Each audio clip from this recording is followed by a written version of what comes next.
So ito po mga kababayan, no? 5 minutes na po tayo. Ito yung ating unang pag-uusapan. Mga kababayan, meron lang po akong i-share sa inyo ngayon ay ito pong patungkol, no, mga kababayan, kay Bato de la Rosa. Ngayon mga kababayan, si Bato de la Rosa po ay walang iba kundi na tunto na po, no, na-locate na po mismo ng ombudsman kung saan po siya nakatago, mga kababayan. Wala po siya sa Davao City. No? Wala po siya sa Davao, mga kababayan. Ma'am LV, ayun, Linares, Miguel Love shoutout. And kay Garisalde Constantino, Miguel Love shoutout po. Wala po siya sa Davao, mga kababayan. Si Bato po ay nasa Pampanga. Nako po! Nako, sino kayang pagtataguan ni Bato sa Pampanga? Ayan, Ma'am Jima Alcaraz, magandang gabi po dyan sa San Juan, no? At Minerva Mangampo, hello po. Sino kayang pagtataguan, no, ni Bato sa Pampanga? Ha? Ayan, nilukit na panoon mo ba ang news ng Bilyonaryo News Channel tungkol sa sports car na video ni Saldico? Matagal na po, ma'am. Totoong nasa Pampanga. Ang tanong ngayon mga kababayan, sino ba ang iniistihan ngayon ni Bato sa Pampanga? Ito po mga kababayan, pakinggan nyo po ha, i-share ko po sa inyo. Ito po ha, mga kababayan. Panoorin natin. I can only say it after it's said and done. May mga bagay ako hindi pwede sabihin. Okay. Pero meron, sir. Meron. Meron. Kaya may mga bagay ako hindi pwede sabihin. Yun lang, I can limit myself to that. Pero dito pag po sir si Sen Bato sabihin. Andito pa naman yata. He's supposed to be in Pampanga. Is he also under surveillance currently? Or wala? I know lang, we're tracing his call. We're about to once in a while. At the trace namin. I can only say it after it's said and done. May mga bagay ako hindi pwede sabihin. Okay. Pero meron, sir. Meron. Kaya may mga bagay ako hindi pwede sabihin. Yun lang, I can limit myself to that. Pero dito pag po sir si Sen Bato sabihin. Andito pa naman yata. He's supposed to be in Pampanga. Nako, mga kababayan. So mismo sinabi ni Ombudsman Boying Rimulya na nasa Pampanga. Wag po tayong mag-ano ng pangalan ha, mga kababayan. Wag nating idamay si Aling Maliit. Kasi according din sa akin, nasa kapwa po siya, pulis. Wala po siya kay Aling Maliit. Actually, si Aling Maliit po ay umano na po, no, dumistansya na po sa kanila. Kumbaga parang naka-PBBM na siya ngayon, nakasupport. Kumbaga parang lumayo na si Aling Maliit, mga kababayan, sa kanilang hanay. So, pagkakaalam ko, nasa kapwa niya akusado. Nasa kapwa niya akusado, mga kababayan. Hindi ko sure kung nanalo yung kapwa niya akusado. Di ba tumakbo din yon? No? Hindi ko lang sure. Pero supposed to be nasa Pampanga. Wag nating idamay si Aling Maliit ha. Ako po ay nakikiusap. Wag po kay Aling Maliit kasi mahirap na.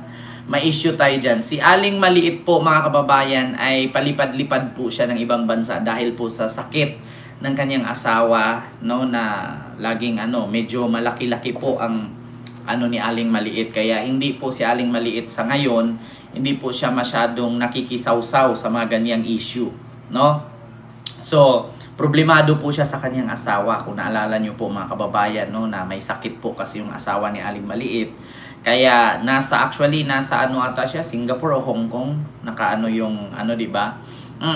So, sa totoo lang mga kababayan, kung naalala nyo po, nasa Pampanga daw si Bato ngayon. Hindi natin alam kung baka nandun sa kabundukan, di ba?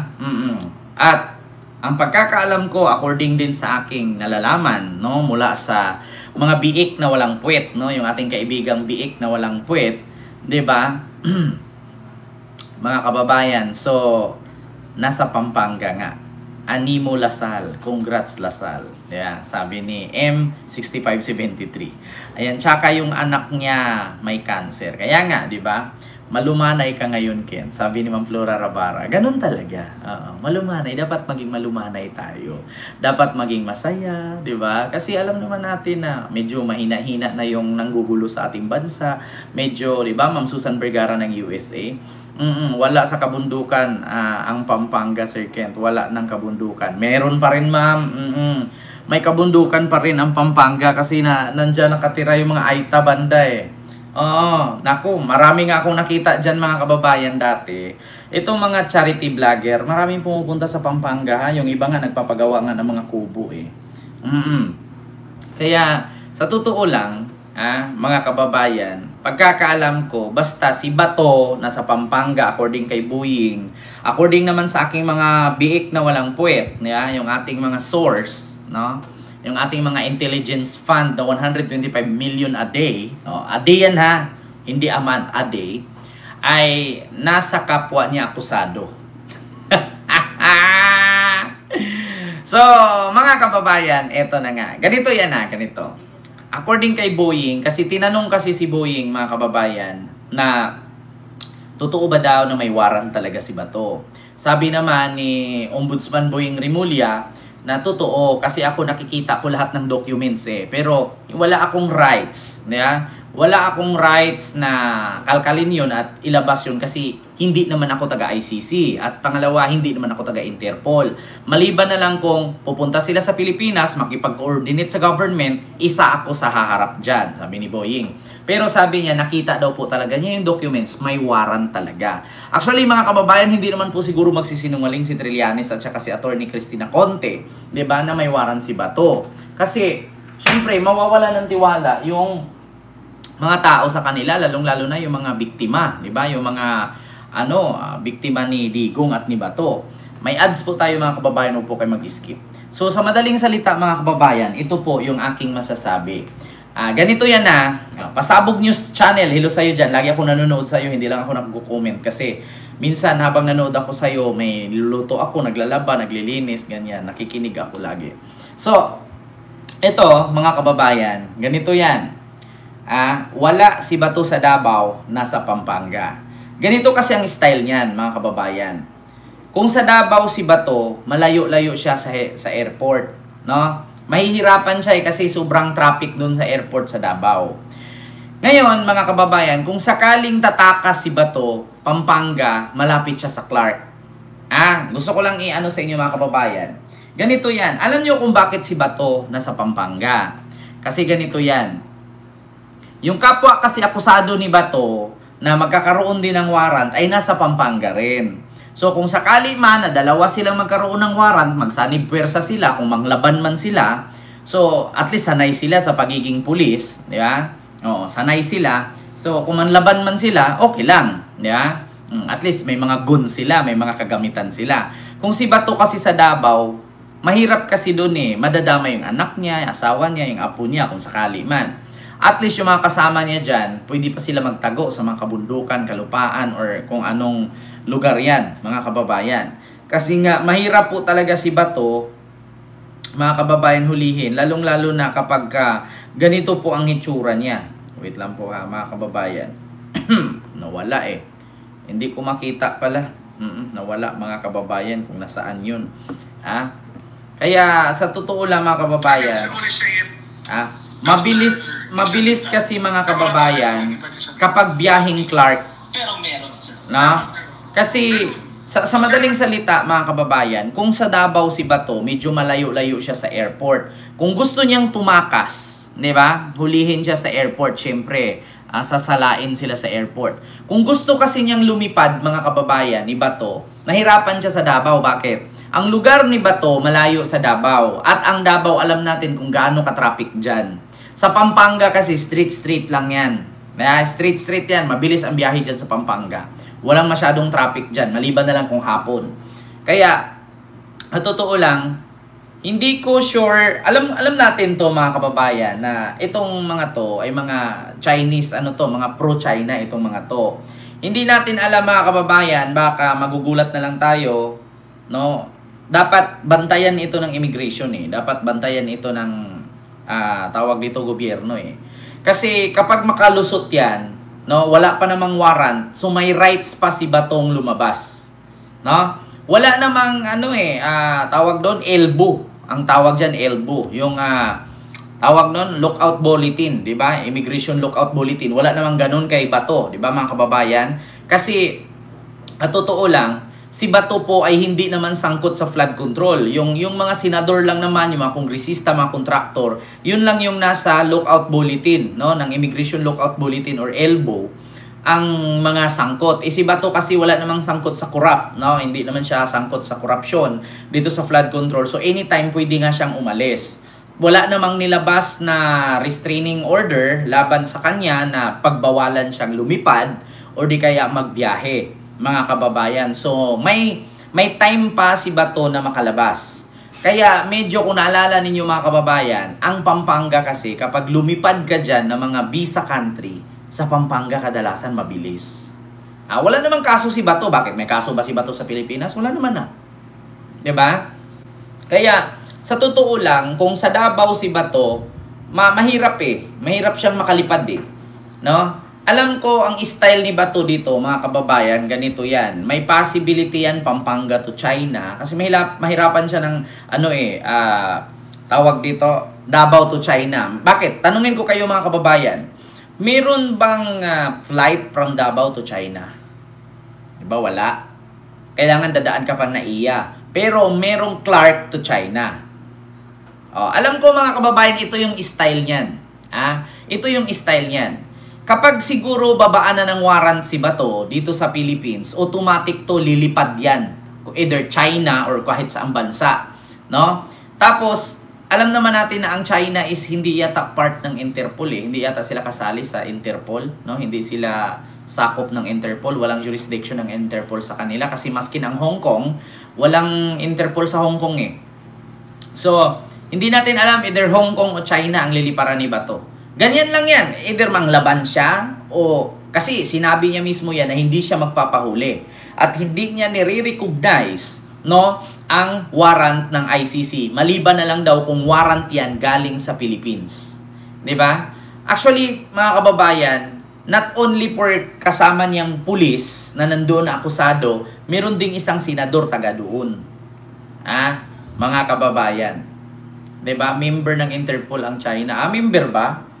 Ang Hong Kong lang yata ang hindi, no? Ang Hong Kong yata ang hindi member ng Interpol kasi nung nandoon si Digong, hindi nahuli ng Interpol si Digong doon kasi hindi naman nakipag-coordinate ang mga pulis doon, no? Parang may ICC dito sa Hong Kong, Ken. Sabi ni Ma'am Fortuna Tartriste, Tatriste ba yan? Actually, ma'am, wala pong ICC dyan sa Hong Kong, hindi ata sila part. Hindi sila part ng Hong Kong, ng ICC ang Hong Kong at also ng Interpol. Kasi ulitin ko, yung si Digong nga nasa Hong Kong, gusto na dapat hulihin si Digong dyan sa Hong Kong, tapos ilipad ng dahig. Ngunit ang Hong Kong is ayaw makipag-cooperate, mga kababayan. Kasi nasa balita yan ng GMA, na ayaw makipag-cooperate ang Hong Kong sa Interpol kasi hindi ata sila part. Parang ganun, Parang ganun, wala akong sure. Correct me if I'm wrong. Wag mong turuan, Ken, paano si Bato tumakas, baka mahuli yan. Mas mabilis nga yan, Sir Pedro Velasco Tuturuan ko siya. Alam mo ba to? Ganito yan. Mahirap kasi mga kababayan kapag magbiyahe. Alam ko, meron talagang meron talagang ang tsansang tumakas si Bato ng Pilipinas, mga kababayan. Kasi nandyan yung mga kalyado nandyan yung kapwa niya akusado sa ICC na pulis, nandyan din yung isang senador dyan na peke ang buhok, nandyan din si Aling Maliit, diba, si Congresswoman, nandyan din. So, diba, mga kababayan, so ang pagkakaalam ko, either ang liliparan ni Bato, China o Hong Kong lang. Yan lang yon. Dalawang lugar na yan. Kasi mga kababayan, wala namang rights pa ang Pilipinas na ipa-hold ang paglipad ni Bato. Kasi bakit? Hindi naman, wala pa namang sa kaso. Walang kaso si Bato, mga kababayan. Siya lang yung nagsabi na may kaso siya. Siya lang yung nagsabi na may warrant siya. 'Di ba? Pero wala po talagang kaso pa si Bato, mga kababayan. Kasi kung may warrant yan, automatic, sana hinuli na sana siya sa pagsabi ni Buying na nasa Pampanga lang. O, so ibig sabihin, wala pang ang warrant. Pero, ang pagkakaalam ko, according sa aking biik na walang puwet, mga kababayan, ay si Bato either mahuli after the Christmas or before New Year. Malapit sa airport. Kaya nga, di ba, si Robert, Ma'am Roberta ba o si Robert? Di ko alam pangalan ba to, Robert o Roberta? Ayan, mega love shout out. Napapraning na kasi si Bato, tinatakot kasi ni Trillanes at Boying. Kaya nga, si Ricky, di ba? Kaya sa totoo lang, Sir Ken, paano Senator Bongo tatakas din? Alam niyo kanina si Bongo, kahit pupunta ng China yan, Taiwan, Vietnam, hindi, wala namang yan, hindi naman questionin yan. Bakit? Kamukha kasi siya ni ni negosyante, si Jack Ma. Walang problema yan. Chinese kasi si Bongo. Si Bato kasi, Bato, Chinese ka ba? Oh, kita mo na, 4 na litra yung pangalan ko, Bato. Yeah? Go, Bato. Chinese din si Bato. Pero, sa totoo lang mga kababayan, si Bato kasi, ito lang makwento ko mga kababayan. Si Bato talaga, napapraning na talaga ngayon. Napapraning si Bato. Yan ang totoo mga kababayan. Magugulat na lang tayo si Bato, magugulat kayo, bigla lang na maghubo-hubad na tumatakbo sa kalsada yan. O either, magpapanggap na baliw, napapraning na si Bato, mga kababayan.